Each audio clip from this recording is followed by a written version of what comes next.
Después tenemos esos puntitos que rodean a las pirámides, son los corpúsculos de Malpighi.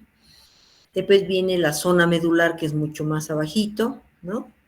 Tenemos entre pirámide y pirámide de Malpighi, tenemos las columnas. Eso es muy importante para saber dónde está distribuido, dónde se produce la filtración. Después tenemos los cálices menores, mayores y la pelvis. La siguiente. Acá es para que tengan una idea, o ya saben, porque han hecho ya anatomía, toda la irrigación, la importancia que tiene. Fíjense, tiene muchas características, no solamente en la parte arterial, sino también la parte venosa, ¿no? Entonces, si vemos, ahí vamos a encontrar pues desde la arteriola aferente, ¿no? y la arteria eferente. La siguiente. Si ven la parte superior, la parte más anaranjadita, es donde está la mayor cantidad de los, en este caso, de los nefrones, ¿no? Es donde se produce la filtración. En cambio, en la parte de abajito, que es la parte más amarillita, viene a ser pues todo lo que es la médula renal, donde la mayor parte están solamente los tubos. La siguiente. Entonces el riñón pues tiene muchas funciones, no solamente producir la orina, ¿no? Sino fíjense que tiene que ver con el equilibrio de nuestro cuerpo, la osmolaridad, o sea, cuánto están en nuestras arterias, nuestras venas, los solutos. Tiene que ver con los electrolitos, el sodio, potasio, el agua total, que ya saben. Tiene que ver también con la presión, nos regula para no tener presión alta. Por eso cuando uno tiene la presión alta, lo primero que va a afectar es el riñón, ¿no? Y tiene que ver con el EAB, significa el equilibrio ácido-base, y la función endocrina. La siguiente. Solamente para recordar, la nefrona es la unidad principal donde se producen todos los procesos de filtración, donde se absorbe sustancias, se elimina sustancias, ¿no? Como ustedes ven, la parte está rodeado de un círculo celestito, eso viene a ser el glomérulo, ¿no? El glomérulo después va más siguiendo hacia arriba, tiene el túbulo contorneado proximal, después tenemos el asa de Henle con sus dos, ¿no? Sus dos partes, descendente y ascendente, el tubo contorneado distal y el tubo colector. Miren que está rodeado siempre de arterias y venas, ¿no? La siguiente. Entonces, acá tenemos que la nefrona, que es lo que hemos visto, tiene dos partes importantes, ¿no? Está ubicado parte en la corteza renal, que es donde están todos los glomérulos, y generalmente la parte de las asas está en la médula renal. La siguiente. Esto ya es un esquema para saber. Si ustedes se fijan, ahí en el lado moradito, en el lado izquierdo, tenemos el glomérulo, ¿no? En la parte de abajo tenemos la arteriola, en la parte superior tenemos la arteriola aferente, la arteriola aferente, por donde entra toda la sangre, ¿no? Por ahí, por todos esos glomérulos, se va a filtrar, por ese enmarañado de vasos sanguíneos se va a filtrar y va a dar lugar a que salga después por la arteriola eferente, ¿no? Entonces, el hecho de haber pasado por ese acúmulo de vasos sanguíneos, se va a acumular la orina en la cápsula de Wong. Pero para eso, fíjense, ¿por qué no se pasa las características especialmente de esos capilares? En el lado derecho vamos a tener la luz capilar, que es el medio rosadito, medio naranja, perdón, la luz capilar, y esto viene a ser los poros capilares, el endotelio viene a ser estas células medias anaranjaditas, y esos son espacios, son los poritos, ¿no? Pero son poros pequeñitos. Después ya el celestito viene a ser la lámina basal, si ustedes lo ven es mucho más compacta, o sea, no debe permitir salir pero un glóbulo rojo, una proteína. Y por último, más arribita tenemos los los podocitos, eso viene a ser los pies de los podocitos, que también tiene su aberturita, ¿no? Ahora después vamos a ver la siguiente. Acá vemos, acordémonos para ver las células yuxtaglomerulares, ¿no? Está entrando por la arteriola aferente, como habíamos dicho, ¿no? Entonces, y acá tiene unas características importantes. Esas células yuxtaglomerulares van a captar si está entrando mucho sodio, por ejemplo. Y a su ladito, hacia arriba, tenemos la mácula densa, el amarillito, ¿no? Eso, cuando ve que se necesita que aumente la presión, va a producir renina-angiotensina, ¿no? Solamente por el hecho de estar en contacto. Y ese es el parte del túbulo distal. Entonces, si necesita que se retenga el sodio o que se elimine sodio, esa es la forma de detectar a través de la mácula densa, ¿no? Y también tenemos las células mesangiales. Esas células mesangiales sirven para defensa de ese glomérulo. Ahí vamos viendo los podocitos, el espacio, ese espacio blanco de abajo, es el espacio de Wolman donde se va a juntar el orín. La siguiente. Esta es una composición del plasma y el ultrafiltrado. El ultrafiltrado es todo lo que va a pasar a través del glomérulo. La siguiente. ¿No? Y fíjense que los podocitos han visto, había espacios nada más, no. Miren cómo está formado por nefrina, caderinas, y tienen el sustento de cada una de estas proteínas que van a evitar que pueda salirse un glóbulo rojo, un glóbulo blanco o cualquier sustancia de cargas negativas. La siguiente. La siguiente, ¿no? Entonces, acá, por ejemplo, vemos ya si lo vamos a extender, ¿no? La arteriola aferente, entra al glomérulo, va a pasar el orín, y la mayor parte se va, si ven las flechitas hacia abajo, se va a absorber casi la mayor cantidad de agua, de iones y otros compuestos. Cuando sigue bajando esa sustancia, sigue todavía absorbiéndose todo el agua, ¿no? Y después ya no sale nada del agua, más bien lo que sale son los electrolitos, el sodio. Después sigue subiendo para ya en el tubo contorneado distal, y si necesita que las hormonas trabajen, entonces se va a producir pues la acción de la aldosterona, etcétera, ¿no? O la antidiurética en ese nivel. Ya cuando se ha filtrado bien, recién debe salir el orín. La siguiente. Esto es lo mismo, ¿no? Lo siguiente. Estos son los componentes. Fíjense cómo se va reabsorbiendo casi todo lo que se filtra. Queda muy poquito para que salga a través de la micción. La siguiente. Vamos a hablar ahora del filtrado glomerular, lo que estamos mencionando. Entonces, ¿qué es el filtrado? Estamos viendo acá un glomérulo donde vemos que es el paso de los fluidos o lutos a través de ese filtro glomerular, ¿no? Es pasivo. ¿Por qué pasivo se dice? Porque solamente por la fuerza que está entrando por la arteria hace de que el mismo orincito se vaya quedando o pase el agua especialmente.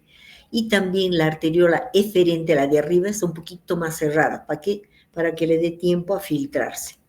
La siguiente. Entonces, en el filtrado, ¿cuánto filtramos? Normalmente es entre 90 y 120 ml mide por minuto, pero le han puesto por 1.73 porque tratan de estandarizar los datos, porque acuérdense que no todos filtramos igual.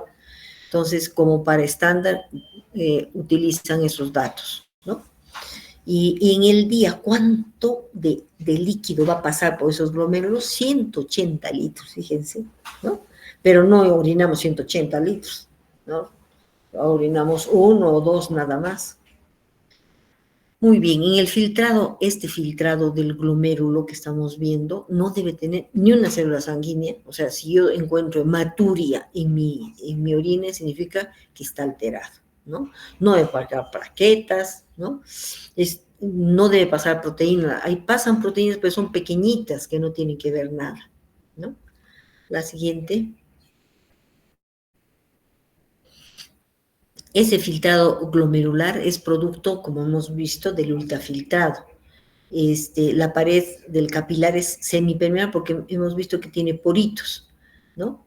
Entonces, esos poritos, esos orificios son de 50 a 100 nanómetros, chiquitito, ¿no?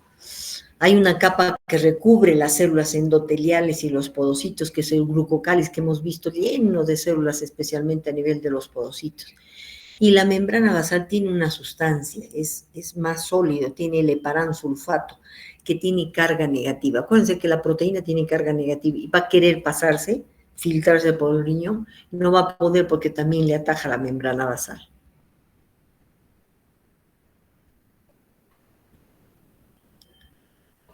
Muy bien. La siguiente. Acá estamos viendo, ya ven, es el glomérulo con todas sus partes del epitelio, membrana basal y el endotelio, las capitas. La siguiente. Hay el examen de filtración glomerular que nosotros calculamos con fórmulas. ¿Qué nos indica? Ya yo le calculo todo, pero ¿qué me indica? ¿Para qué me sirve? ¿No? Me está diciendo cómo funciona ese riñón. Y si ya está enfermito, me dicen qué nivel está, ¿no? Entonces, se calcula generalmente a partir de análisis de sangre, de la edad, del sexo biológico y la constitución física. Y puede variar, por supuesto, en gente muy jovencita o en embarazadas o que tiene sobrepeso. Entonces, para eso hay otras fórmulas mucho más completas. La siguiente. ¿De qué depende que se produzca ese filtrado? Primero, que los vasos sanguíneos estén bien, estén normal en el riñón, de que esté en equilibrio, que no tenga más sodio, pues más potasio, que no tenga mucho azúcar, qué sé yo. También de los capilares, si mi capilar aferente y el eferente están funcionando bien. Acuérdense que hay hormonas que van a trabajar, ¿no? A nivel del riñón, tiene que estar en equilibrio. Ahora, mi riñoncito pues no puede tener cicatrices, no puede tener tumores para que pueda tener un buen filtrado, ¿no? Y su intersticio debe estar normal. La siguiente. Esa es la depuración que se puede sacar en hombre y mujer. Le estoy dando varios datos porque van a encontrar diferentes datos en diferentes laboratorios. Entonces siempre se deben fijarse que les den un resultado con qué parámetros normales están trabajando, ¿no? Por ejemplo, si saca del hombre o de la mujer, les dice, esto tiene su paciente esta depuración, entonces le deben poner al frente sus valores normales, porque cambia, no es lo mismo. Un libro les puede decir una cosa, otro libro les puede decir otro. La siguiente. Ahora, nosotros cuando pedimos la filtración glomerular, se pide mediante el aclaramiento, ¿ya? El aclaramiento es la cantidad de líquido plasmático que se filtra a través de estas paredes del glomérulo, ¿no? Y nos ayuda a medir la capacidad del riñón para poder eliminar una sustancia. Entonces, normalmente, para que yo sepa cómo está funcionando el riñón, yo debería ver una sustancia, le doy una sustancia X al riñón, y esa sustancia debe pasar por todo el glomérulo, por toda la nefrona, y al final, si entra 5, debería salir 5. Pero a veces hay productos que, como la creatinina, se elimina, pero por otro lado también se puede reabsorber. La única sustancia que puede hacer todo eso es la inulina, solo que tiene una desventaja. Si utilizo exactamente para saber si está funcionando bien mi riñón, esta inulina necesita ser aplicada en forma endovenosa y es un poquito cara. La siguiente.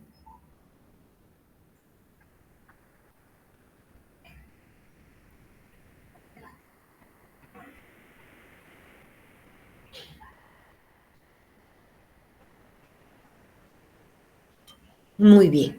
En este cuadrito tienen qué características debe cumplir una sustancia si yo quiero utilizar para ver exactamente el funcionamiento del riñón, ¿no? Que tú puedes utilizarlo constantemente, es seguro para el organismo, no se vaya a malograr más mi riñón, fácil difusión, no se debe unir a proteínas, debe filtrarse, entrar y salir solamente, ¿no? Que no se absorba, que no haya pérdidas, que la medición sea adecuada, que no pueda sufrir interferencias con alguna otra sustancia, y el precio, que es importante, ¿no? Y como ya habíamos mencionado, la inulina cuesta un poquito y también hay que aplicar bien endovenosa, pero es la que mejor nos ayuda al aclaramiento. La siguiente. Entonces acá sabemos todos los mecanismos para que se produzca esa filtración, ¿no? Hay fuerzas que me van a permitir para que yo miccione y hay fuerzas que se van a oponer. La que va a ayudar es la presión hidrostática, la fuerza con que entre a través de las arterias aferentes, ¿no? Esa fuerza que es importante. Y por supuesto las que se van a oponer, la presión osmótica del mismo capilar o la presión del mismo espacio de Woma. La siguiente. Eso es para que veamos la reabsorción, ¿no? Que no todo lo que se sale por el glomérulo se sale a través del tubo colector, sino muchas cosas se reabsorben, ¿no? ¿En qué parte de la nefrona se absorbe más? Fíjense en el tubo proximal. El 65% de los, por decir, los 180 litros de orina que ha salido se reabsorbe, ¿no? El 65%. El 15% en las asas descendente y ascendente, generalmente la descendente, y el 10% del tubo contorneado proximal, y hasta el tubo colector el 9.3%. La siguiente. Por eso que la orina fluctúa entre 800, 1400 normalmente.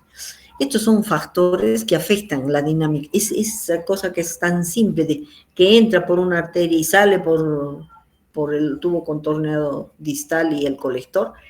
Entonces, sí está influenciado por qué.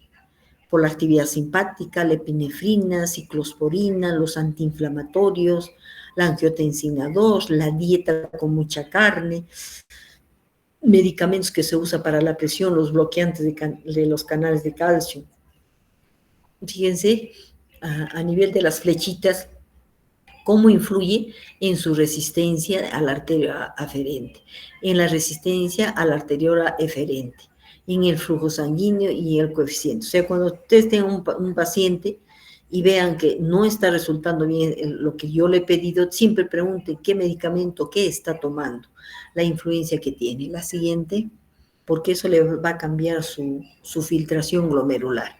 Estos son los cálculos que se hacen. La siguiente, eso vamos a repetirlo después, ¿no? Hay ecuaciones. La más conocida que todos sabemos es de 140 menor de edad por el peso sobre 72, por la creatinina, y si es mujercita 0.85. Es la que más se usa, pero es la menos exacta, ¿no? Tenemos otras que es el MDR abreviada, MDR-IDM, que son más exactas. La siguiente. Miren, acá, por ejemplo, le estoy poniendo la fórmula en la parte superior y acá le estoy poniendo un ejemplo, ¿no? Una mujer de 75 años con peso de 78 tiene una depuración de creatina 1.8. Calcule su filtración. Entonces, ¿cómo calculamos? En la parte superior tiene 140 menos la edad es 75. Por el peso, está pesando 78, ¿no? Y después ese resultado por 0.85 si es que es mujer, dividido entre 72 por la creatinina sérica. Fíjense que les dé en miligramos por decilitro, porque por ejemplo en el Hospital del Seguro se trabaja con nanogramos, entonces tienen que convertirlo en miligramos. La siguiente. Estas son las fórmulas más completas, ¿no? El Korkofiev, el que hemos dicho. El MDR7, el MDR abreviada, el MR. Porque acá está puesto no solamente si es mujer, si es varón, sino también la raza, ¿no? Y estas fórmulas no son tan difíciles porque ahora el aplicativo ustedes se lo bajan a su celular y pueden hacer el cálculo correspondiente, ¿no? La siguiente. ¿No? Entonces, esto inclusive con la ecuación que se aplica con el filtrado glomerular, si es que es hombre, si es que es mujer, la raza, ¿no? Que también se puede aplicar. La siguiente. Ahora, estas son recomendaciones que la Sociedad del Riñón, ¿no? Que le llaman el CADICO, sirve para podamos valorar el filtrado glomerular, para ver que lo que yo he pedido, si hago estas fórmulas, está correcto o no está correcto. Lo que recomiendan que se use la creatinina sérica y las fórmulas, ¿no?, que se emplea para la creatinina. Emplear la cistatina C como confirmación en algunos casos, y después vamos a ver la función de esta cistatina. Entonces, también debemos medir, dice la creatinina sérica, debe usarse con el método de preferencia, ¿no? Y medir la cistatina C en los adultos. Si se determina la cistatina C, conviene calcular esa filtración glomerular mediante la fórmula, y le está poniendo la fórmula, ¿no? Y el cálculo de la filtración glomerular con cistatina C puede variar en función del riñón, la generación de la cistatina, alteraciones controladas y situaciones que pueden aumentar la eliminación extrarrenal. La siguiente. Este es un cuadrito que les va a ayudar también a utilizar la fórmula para estimar el filtrado, pero ya cuando si ustedes no usan la creatinina, sino la cistatina y con cistatina. La siguiente. Tenemos la determinación de esta fórmula, la fórmula de Kitt, esa es otra fórmula, que es el 41.3 por estatura en metros sobre la creatinina sérica. La siguiente. ¿Cuándo se usa generalmente esta fórmula? La siguiente, ¿no? Generalmente aquellos que tienen masa muscular muy elevada, porque si no les va a salir mal, ¿no? Paciente con catabolismo aumentado, por ejemplo, en el hipertiroideo, ahí no puedo usar las otras fórmulas, ¿no? Aquellos que comen con mucha carne, muy elevada, o dieta mucho en grasas, me ayuda esta fórmula que hemos mencionado anteriormente. Y a los menores generalmente de 16 años, ¿no? Y los cirróticos, los obesos, entonces me va a ayudar a calcular el filtrado glomerular. La siguiente. Vamos a hacer la medición, la siguiente. Entonces tenemos la prueba de la creatinina sérica, el aclaramiento de creatinina, aclaramiento de la creatinina, el del Crocov que estamos utilizando en la parte de abajo, ¿no? Entonces, ¿qué nos va a servir? Cuando yo uso la creatinina sérica, generalmente es simple, inadecuada, sobre todo si tengo insuficiencia renal, sí. La creatinina depende de la masa muscular, aumenta con la ingesta de la carne, afecta la secreción tubular y los fármacos induce a la medida, ¿ya? También tenemos que, si yo pido aclaramiento de la creatinina, tenemos problemas con la colección de orina, sobreestima el filtrado glomerular y permite el análisis, ¿no? Entonces, todo esto que le están diciendo al costadito los comentarios es cuando yo uso la creatinina, debo tener en cuenta esos parámetros. Si uso aclaramiento de creatinina, ¿y cuál es la diferencia entre creatinina sérica y aclaramiento? En que el aclaramiento necesito juntar orina de 24 horas, ¿no? La información va a ser mucho más completa. La siguiente. Acá tenemos el otro cuadrito de medición del filtrado glomerular. ¿En qué me va a ayudar? ¿Para qué me sirve? Por ejemplo, acá está usando la fórmula MDRD, ¿no? Entonces, no es necesario juntar orina de 24 horas, ¿no? Y el filtrado es mucho más exacta que la fórmula de Crocov, ¿no? Y el aclaramiento de hisopos que no lo estamos haciendo acá. La siguiente. El flujo plasmático renal. La siguiente.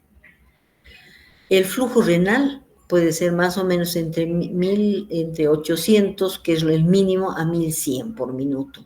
En cambio, el flujo plasmático renal es de 600, ¿no?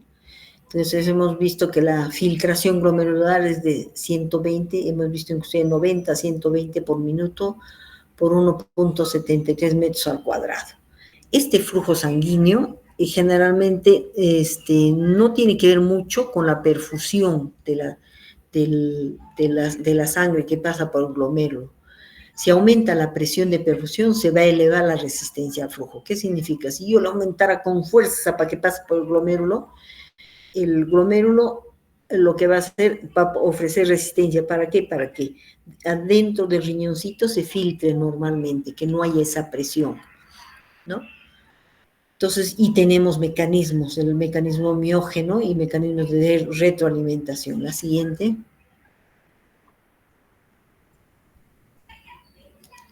¿no? Acá estamos viendo, entra por la arteriola aferente, acuérdense bien eso, pasa a los capilares, sale por la arteriola aferente y siempre está en contacto con los capilares para después ser eliminado. La siguiente. Ese mecanismo miógeno, ¿qué significaba? Si aumenta la presión, o sea, por la arteriola aferente, si aumento la presión, va a estimular a unos receptores para que se estire, porque si lo estoy empujando líquido, se va a estirar, ¿no? Las fibras del músculo. Pero ese hecho de que se estire también va a producir un acto reflejo, pues se estira y automáticamente se va a volver a contraer. ¿Todo por qué? Por defender el filtrado glomerular. La siguiente. Y el otro mecanismo que tenemos, el de retroalimentación túbulo-globular, ¿no? Entonces, cuando se produce este filtrado, la mayor cantidad atraviesa por los túbulos y permite que se pueda reabsorber el cloruro de sodio. Acuérdense que no debe salir mucho cloruro de sodio al llegar al túbulo distal especialmente. Este estímulo va a permitir que se pueda activar como retroalimentación del túbulo glomerular, que consta en 3 componentes, ¿no? Del aparato yuxtaglomerular. Hemos visto en el dibujito, teníamos la mácula densa, ¿no? Se enviaba señales a través de las células yuxtaglomerulares, le avisaba de que hay mucha concentración de cloruro de sodio, y por supuesto se va a formar la renina-angiotensina, y de esto se va a desencadenar la angiotensina 2 o prostaglandinas para que se produzca la vasoconstricción si es que hay disminución del volumen. La siguiente.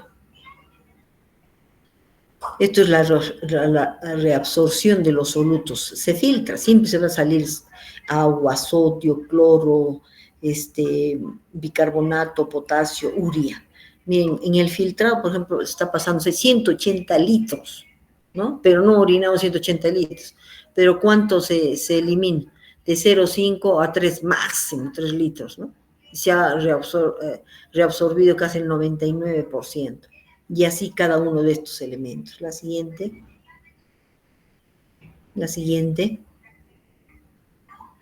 Entonces, para yo saber, ¿filtra o no filtra mi riñón? ¿Funciona o no funciona? Tengo esos parámetros. La tasa de filtración, la creatinina, la urea, el BUN y la cistatina C. La siguiente. La urea plasmática. La siguiente. La urea, ¿de dónde viene? ¿Dónde se produce? ¿No? Generalmente se sintetiza en el hígado, pero es producto de las proteínas. O sea, si yo tengo una urea plasmática alta, significa que estoy comiendo bastante proteína, ¿no? Entonces, generalmente esta urea se elimina por el riñón. Entonces, cuando yo tengo, pues, que si mi riñón no filtra bien, ya que todo se debe salir por el riñón, entonces, si no filtra esta urea por el riñón, se va a quedar en la sangre. Entonces, la urea se va a aumentar. Es bien importante porque inclusive se considera que hay problemas le dicen, está en estado urémico, la importancia que la urea en la sangre aumente, ¿no? ¿Por qué? Porque no se está filtrando bien, ¿no? La siguiente. Tenemos la prueba de nitrógeno ureico. Esto permite, se mide en la sangre en primer lugar. ¿Qué mide? Mide el nitrógeno que procede de la urea, ¿no? Que hay en la sangre. Generalmente es un producto de desecho de la urea, ¿no? Porque de la urea, acuérdense que procede de las proteínas. En los riñones sanos se elimina de la sangre el nitrógeno que procede de la urea, ¿no? En los riñones que no funcionan bien se va a concentrar este nitrógeno ureico. La siguiente. Entonces, ¿cuál es la formulita? La formulita es el BUN, ¿no? Es urea sobre 2.14, ¿no? El valor normal entre 6 a 20. Entonces, la urea, acordémonos que se filtra, se absorbe, pero no se secreta. La siguiente. Este es para recordar de dónde viene, ¿no? Tenemos las proteínas que se van a dividir, después se van a metabolizar en aminoácidos, tiene la parte amino y el esqueleto carbonado. Este amino se va a convertir en amoníaco, ¿no? El amoníaco es tóxico para el organismo, entonces inmediatamente por otras enzimas se va a convertir en urea, ¿no? Y esta va a ser filtrada a través del riñoncito. ¿Dónde se metaboliza todo eso? Es a nivel del hígado. La siguiente. Acá tienes los factores que afectan a la concentración plasmática de la urea. O sea, ¿qué hace?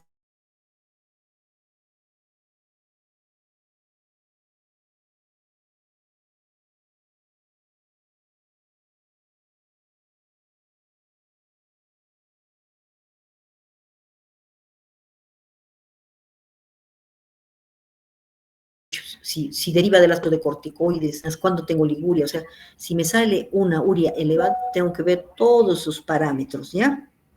Gracias. La siguiente.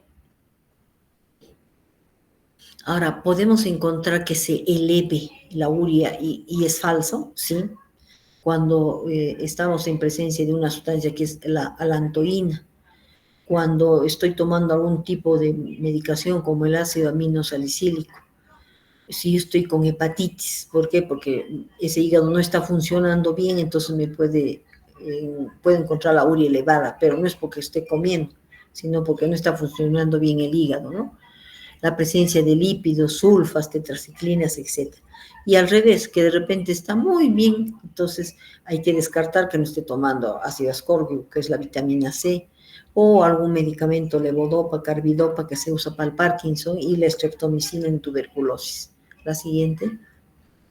Vamos a pasar a otro examen, que es la creatinina. O sea, ya saben que en el riñón siempre se pide la urea, la creatinina y la cistatina C debemos pedir. Ahora, ¿de dónde deriva esta creatinina? ¿No? A este deriva de los músculos. Mientras la urea de las proteínas, la creatinina de los músculos, ¿no? Entonces, los valores pues van a variar. Estos valores también se les está poniendo acá, pero fíjense siempre cuando vean en un laboratorio, porque a veces cambian, sus rangos son de 0.8 a 1.2, 1.3, eso va variando, ¿no? Y acuérdense que es diferente en las razas, en el hombre y en la mujer. La siguiente. Entonces son valores de creatinina también, que son otros cuadros que les presenta, pero hasta en micromoles, para que tengan idea. La siguiente. ¿No? Entonces vemos ahí que la creatinina, ¿de dónde procede? De los músculos, se va a convertir en fosfocreatina, esta a su vez después en creatinina, y eso es lo que nosotros detectamos, ¿no? Y si se produce el incremento del ATP, nos va a dar pues energía a las células. La siguiente. Entonces también tenemos en qué casos disminuye y en qué casos aumenta, ¿no? Es importante saber que hay secreción tubular de la creatinina, sobre todo cuando hay una insuficiencia renal, y puede haber una degradación, por eso que está disminuida en extrarrenal, donde esta creatinina se va a transformar. ¿Por qué se va a transformar? Por acción de bacterias, ¿no? Ahora podemos encontrar que ella también esté elevada sin que el riñoncito pueda ser afectado, porque está empleándose antibióticos, ¿no? Sin que se haya dañado el riñón. Sin embargo, acuérdense que si yo encuentro urea y creatinina elevada, me está diciendo mala filtración del riñón. Pero estos son casos donde que tú encuentras alterado y no está afectado el riñón. La siguiente. Entonces, cuando encontramos la creatinina elevada, ¿no? y el riñoncito está bien, hay que pensar. ¿Tendrá algún problema de diabetes? ¿Tendrá fructosa, ácido úrico, piruvato, etcétera? Si hay un descenso, ¿no? Entonces, generalmente la creatinina de la sangre es poco sensible y no va a aumentar a pesar del descenso de la filtración glomerular. En una insuficiencia renal, o sea, el riñoncito que esté comprometido, y sin embargo la creatinina puede estar normal. ¿Qué es lo que sucede? Se elimina esta creatinina por la orina a nivel tubular y no se va a elevar en la sangre. Y da impresión de que la filtración está normal, pero no, el riñón ya está malogrado. La siguiente. Ahora, generalmente hay un cociente que se saca, uricreatinina, ¿no? Esto es para constatar. Este cociente nos va a permitir una información para que podamos determinar la situación de la función renal. ¿Qué significa? Si está aumentada, normalmente es hasta 20 esa relación, pero si está aumentada hay que ver su dieta, si hay hemorragia, fiebre. Si está disminuida también su dieta, si es hombre musculoso, si tiene daño hepático, etcétera. La siguiente. Entonces, acá hay una relación de la creatinina e insuficiencia renal. Entonces, si yo tengo elevada o no elevada y cuánto se elevó, me va a determinar también el grado de lesión que tengo a nivel renal, ¿no? Se dice que es leve, moderado y severo. Si el nivel de creatinina es menos de 1.4 leve, de 1.4 a 2.4 y grave más de 2.4. Y si hago el aclaramiento de creatinina, que es el otro examen, y ahí ven los valores de más de 70, de 40 a 70 y menos de 40, ¿no? Y también me dice no solamente el grado de enfermedad renal crónica, sino también la etapa en que está. Si es el 1, es el 2, el 3, etc. La siguiente. Para eso nos sirve el determinar.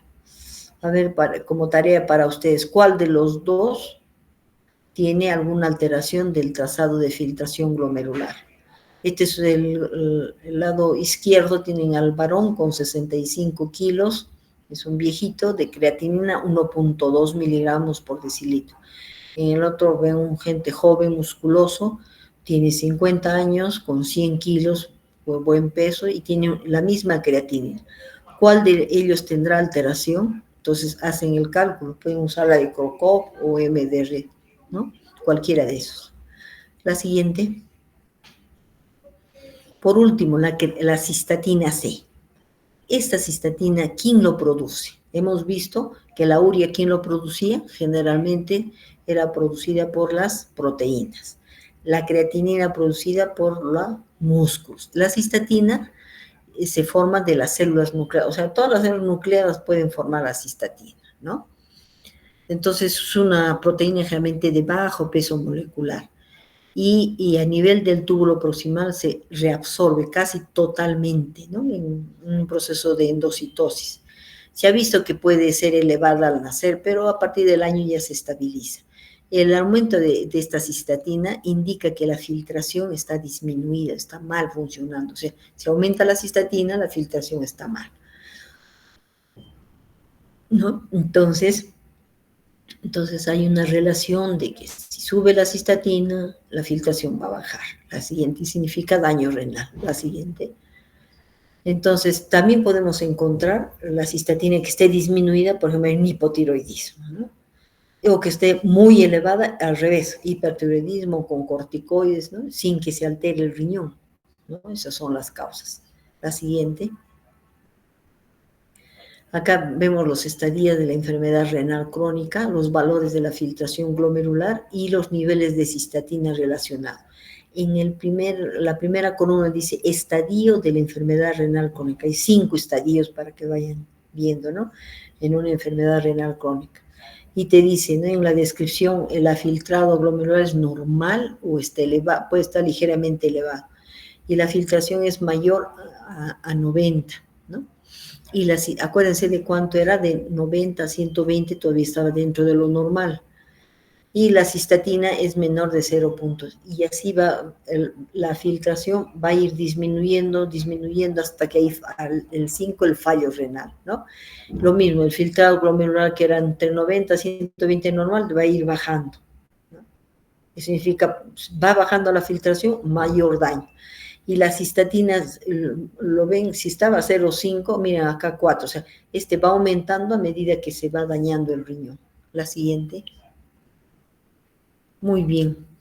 Jóvenes, ha sido un gusto estar con ustedes. Van a disculpar que no está en forma presencial porque está un poquito delicada de salud. Se les va a enviar las diapositivas para que ustedes también lo vean con los videos, ¿sí? ¿Está bien? ¿Están de acuerdo? Ya. Muy bien, cuídense mucho. Hasta luego, hasta luego. Hasta luego.